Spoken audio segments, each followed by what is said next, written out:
Apa hukumnya warisan untuk anak yang lahir dari sebelum adanya pernikahan?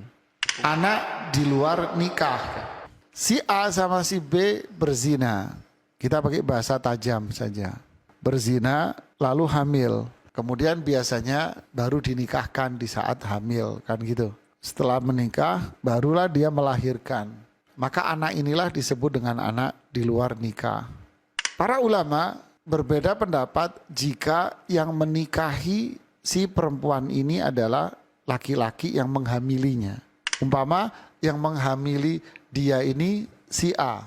Jika yang menikahi si perempuan ini hamil ini adalah si A, para ulama berbeda pendapat. Tapi kalau yang menikahi ini bukan si A yang menghamili, tapi yang menikah dengan dia adalah si B. Di sini para ulama sepakat bahwa anak ini tidak bisa dinasabkan, disandarkan kepada si B.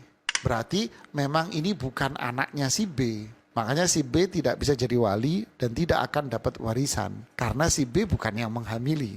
Tapi kalau yang menghamili si fulanah ini, perempuan ini adalah si A, dan si A yang menikahi dia, di sini para ulama berbeda pendapat. Ada dua pendapat. Pendapat pertama mengatakan bahwa anak ini tidak bisa dinasabkan kepada si A. Kenapa? Karena hamil di luar nikah. Tidak bisa dinasabkan. Dinasabkan itu disandarkan atau tidak bisa dikatakan bahwa ini anaknya si A. Tidak bisa.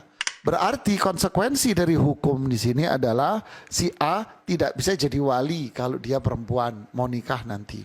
Dan jika si A wafat, si anak ini tidak dapat warisan sama sekali.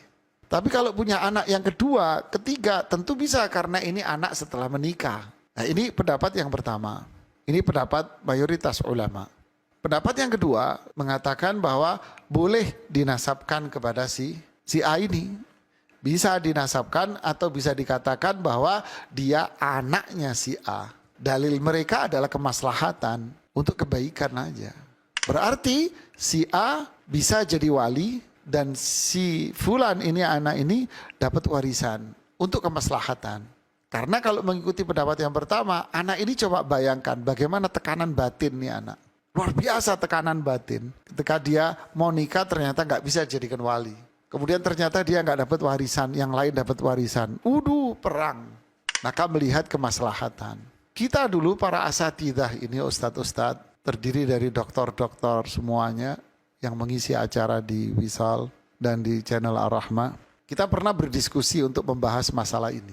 Saya sebagai pimpinan sidang, pimpin doang. Setelah mengkaji dari berbagai madhab dan berbagai dalil-dalil yang disajikan, kesimpulannya kasus ini memang tidak ada dalil yang jelas, baik dari ayat maupun dari hadis yang sahih dan yang spesifik. Tidak ada. Semua argumentasi para ulama madhab. Nah, akhirnya kita memutuskan dengan para dokter-dokter ini dari lintas spesifikasi mereka, kita putuskan dan kita ketok palu waktu itu dengan mereka, putusin apa? Bahwa yang kita kuatkan pandangan adalah yang kedua. Karena melihat faktor kemaslahatan, karena pula ketidakadaan dalil yang sharih wa sahih. Dalil yang spesifik dan tidak ada dalil yang sahih pula dalam hadis. Akhirnya kita memilih menguatkan pendapat bisa untuk melihat kemaslahatan. Jadi bisa dikatakan anak ini anaknya si A. Asal si A yang menghamili dan si A yang menikahi.